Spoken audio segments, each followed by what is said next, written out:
Então vamos continuar nosso estudo e vamos estudar a classe Turbelários. Ao analisar essa classe, a gente vai estar observando a maioria das espécies de vida livre desse filo. Eles são considerados o grupo basal. Ele mantém características que foram perdidas ou modificadas nas linhagens exclusivamente parasita. Então quais são as principais características adaptativas? Que é esse epiderme celular ciliada, que é diferente do tegumento sensicial dos parasitas. Os turbelários, eles possuem essa epiderme rica em cílios, nessa região ventral, que, com o conjunto dessa secreção do muco, ele permite a locomoção suave por meio de deslizamento sobre o substrato. Eles possuem essa alta plasticidade funcional. Esse grupo, ele demonstra essa incrível capacidade de adaptação a diferentes nichos, desde ambientes marinhos até límicos e solos úmidos, graças a essa sua simplicidade estrutural aliada a essa coerência funcional, a simetria e cefalização. Como observado nessa imagem da planária, a extremidade anterior ela concentra os ocelos e as aurículas sensoriais, o que permite que esse animal explore o ambiente de forma direcional e eficiente. Analisem como essa celomia e o parênquima funcional permite que esses animais mantenham uma alta taxa metabólica, mesmo sem o seu sistema circulatório. Essa plasticidade funcional também se traduz na sua famosa capacidade de regeneração. Isso nos dá um modelo biológico clássico para estudos de células-tronco, que são os neoblastos, que embora a maioria seja de vida livre, o estudo dos turbelários ele é essencial para entender a evolução do tegumento, porque é ali que a gente consegue ter a transição da epiderme, ciliada e vulnerável, para esse tegumento sensicial protetor, que é o que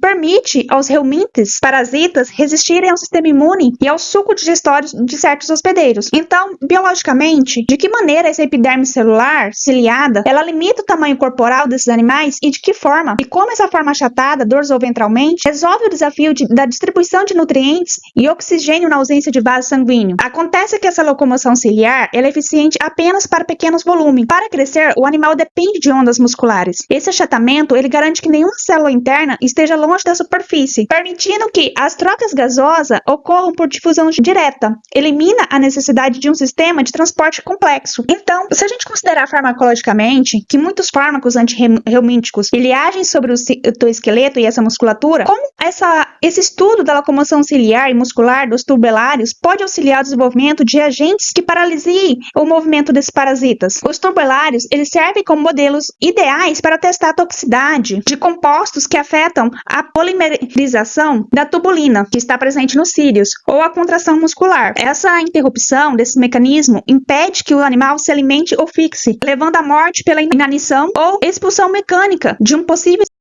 hospedeiro. Então, vamos observar esse slide, onde a gente vai tentar sintetizar como essa anatomia da planária sustenta o estilo de vida como predador ativa em ambientes aquáticos e solos úmidos. Observe que, para ter o estilo de vida de um predador, as planárias elas habitam esses ambientes aquáticos e úmidos, onde atua como predadoras de pequenos invertebrados, e essa detecção de presa ela é facilitada pelas manchas oculares, ou ocelos. Observe nessa imagem aí, aqui, ó, e aurículas, que ela envia sinais para o glândula cerebral. Este, por sua vez, coordena a resposta motora através do sistema nervoso do tipo escada, que é composto por cordões nervosos longitudinais e nervos transversais. Observe essa dinâmica na questão da alimentação, na figura B e C. A faringe ela é em posição de repouso dentro dessa bolsa faríngea B, e sua capacidade de ser estendida pela boca ventral em C. Essa faringe protrável, ela funciona como uma tromba que libera enzimas para a digestão extracorpórea, sugando tecidos da presa para o intestino ramificado, que são esses divertículos, que distribuem os nutrientes por todo o corpo achatado. Na questão da manutenção interna, observe na figura A que está integrado o sistema reprodutor,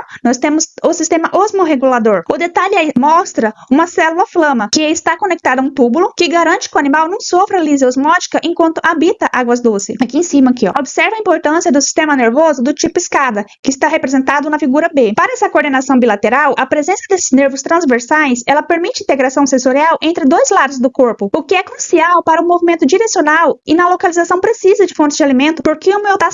Note a complexidade do aparelho reprodutor em A, incluindo essa vesícula seminal, pênis e vagina.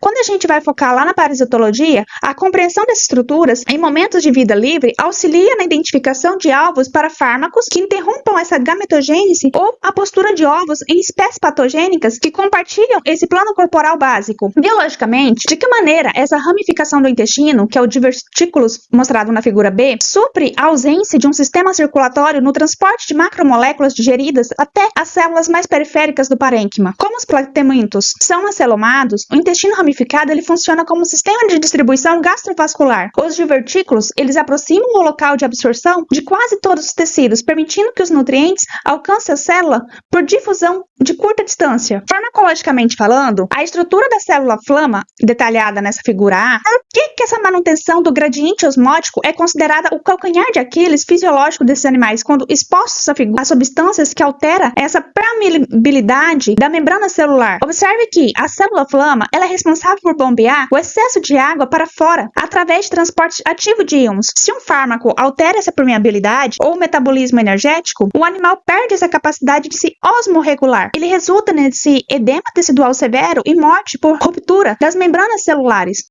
Nesse slide, vamos analisar como essa estrutura da epiderme dos turbelários sustenta sua mobilidade e defesa. Porque, diferente dos grupos parasita, que possuem esse tegmento essencial, os turbelários ele mantém essa epiderme celular ciliada, fundamental para seu modo de vida livre. Vamos observar essa maquinaria de locomoção. A locomoção ela ocorre predominantemente por deslizamento sobre uma trilha de muco. Observe nesse diagrama que a superfície ventral ela é rica em cílios e o batimento coordenado desses cílios contra o muco impulsiona o animal. Biologicamente, note essa complexidade do órgão adesivo do glandular. Existe glândulas viscosas, que é para fixação rápida ao substrato, e as glândulas liberadoras, que secretam substância para soltar esse animal, permitindo um movimento de passo microscópico e ancoragem firme quando necessário. Observe também que a gente tem os rabiditos, que são especializações epidérmicas. No interior dessas células epiteliais, a gente encontra esses rabiditos, que são estruturas em forma de bastonete, que quando expelido, eles se dissolvem e formam um muco protetor espesso, que atua na defesa contra predadores e evita a dessecação em ambientes úmidos. Nós também temos uma grande diversidade morfológica dentro dos turbelários. Olha bem, essa foto à direita, ela mostra a diversidade de formas. A gente tem aqui um exemplo A, onde nós temos um típico de solo úmido. Aqui eu trouxe a planária cabeça de martelo, um predador invasor que pode atingir tamanhos consideráveis através dessas ondas de contração muscular que auxilia os cílios. E aqui nós temos uma de ambiente marinho. Ela frequentemente ela é apossemático, ou seja, ela é bem colorida, tem cores de alerta. Observe como essa transição da locomoção exclusivamente ciliar para a musculatura, ela permitiu o aumento do tamanho corporal, que são os macrotubelários, e a célula de ancoragem e o contato direto das glândulas com o nervo, eles sugerem um controle neuroendócrino preciso sobre a adesão e liberação do animal no substrato. Essa epiderme ciliada, ela é uma barreira permeável que torna os turbelários sensíveis a xenobióticos. O estudo das glândulas viscosas e liberadoras é um modelo para entender a questão da bioadesão, porque além das substâncias que interferem na secreção do muco ou atividade ciliar, que são potenciais pontos de partida para o estudo de barreiras e penetração em fármacos dermatológicos ou antirreumítico, biologicamente a gente se pergunta como que a presença desses cílios apenas na epiderme ventral e essa secreção de rabiditos reflete a adaptação funcional ao hábito de vida bentônico, que é o fluido de corpos d'água ou ao solo úmido. A resposta está que a ciliatura ventral ela é otimizada para o deslizamento sobre o substrato, enquanto os rabiditos fornecem uma camada de muco que protege a superfície dorsal, que é a mais exposta, contra a abrasão e predadores, além de auxiliar na captura de presas por imobilização. Farmacologicamente, se a gente considerar essa célula epitelial que está em contato direto com o exterior, por que a substituição dessa epiderme celular por um documento siliicial que tem nos parasitas foi a inovação evolutiva crucial para que os plateumintos pudessem colonizar o trato digestório de vertebrados. Observe que a epiderme celular ela possui junções intercelulares que podem ser rompidas por enzimas digestivas do hospedeiro. O tegumento siliicial, que é essa única camada citoplasmática contínua, sem divisões entre células, elimina essas fendas, criando uma barreira química e mecânica muito mais resistente a ácidos e proteases, protegendo o parasita.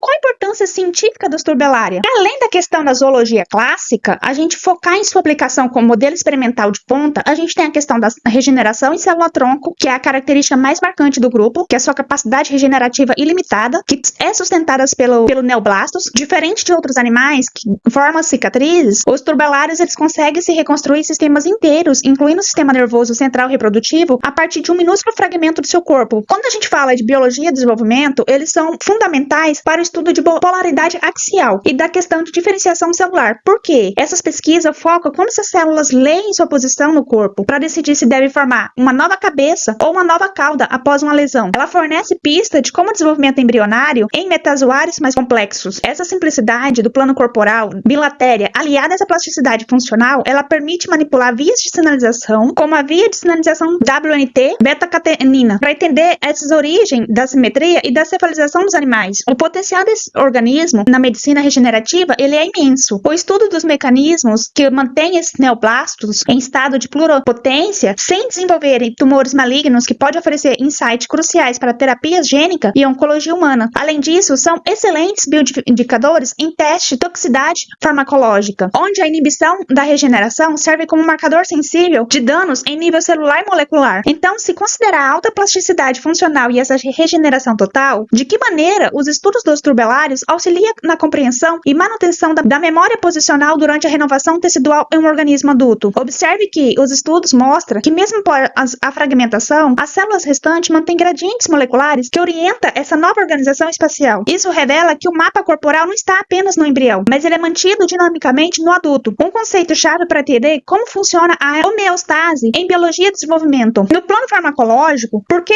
a totipotência dos neoblastos torna os turbelários modelos superiores à cultura de células in vitro para testar potencial teratogênico, que é o causador de malformações e novos fármacos durante o processo de reparo tecidual? Acontece que modelos in vivo, como os turbelários, eles permitem observar a interação complexa entre diferentes tipos celulares, que são os nervosos, epiteliais e muscular. Durante a regeneração, um fármaco pode não ser tóxico para uma célula isolada, mas ele pode interromper a sinalização necessária para que essas células formem um órgão funcional, algo que só pode ser detectado em um organismo íntegro e regenerativo. Gente, até a próxima aula. Não esqueça de ler um pouco mais sobre o assunto.